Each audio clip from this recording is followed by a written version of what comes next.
எழுச்சி நாயகன் தமிழகத்தின் தலைமகன் அண்ணாமலை IPS மாறுவோம் மாற்றுவோம் என அண்ணாமலை மக்கள் இயக்கம் துவக்கினார். தென்சென்னை மாவட்ட முன்னாள் பாஜக பொறுப்பாளர்கள் பாக்யராஜ் சிவலிங்கம் மற்றும் AD ராஜா தலைமையில் விருகம்பாக்கம் தொகுதிக்குட்பட்ட பாஜக நிர்வாகிகள் அண்ணாமலை மக்கள் இயக்கத்தில் இணைந்தனர். மேலும் அண்ணாமலை மக்கள் இயக்கத்தில் உறுப்பினர்கள் சேர்க்கை மிக தீவிரமாக நடைபெற்று வருகிறது. அது மட்டுமல்லாமல் ஒவ்வொரு வீடாக நேரில் சென்று அண்ணாமலை மக்கள் இயக்கத்திற்கு ஆதரவு திரட்டி வருகின்றனர். மேலும் திரு K அண்ணாமலை IPS அவர்கள் காவல்துறையில் தேர்வு செய்யப்பட்டு முதலில் கர்நாடக மாநிலத்தில் பணியினை துவக்கினார். அங்கு 9 ஆண்டுகள் மிக நேர்மையாகவும் தைரியமாகவும் பணியாற்றிய பெருமை திரு K அண்ணாமலை IPS அவர்களை சாரும்.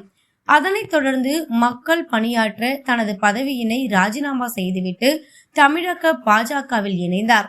மேலும் தனக்கு வழங்கிய தலைவர் பதவியினை மிக துணிச்சலாகவும் ஆளுமை மிக்க தலைவராகவும் வலம் வந்தவர் திரு அண்ணாமலை IPS அவர்கள். தற்போது தமிழ்நாட்டின் எதிர்காலத்தை கருத்தில் கொண்டு அண்ணாமலை மக்கள் இயக்கம் துவங்கப்பட்டு இதுவரையில் 15 லட்சத்திற்கும் மேற்பட்ட உறுப்பினர்கள் இணைந்துள்ளனர்.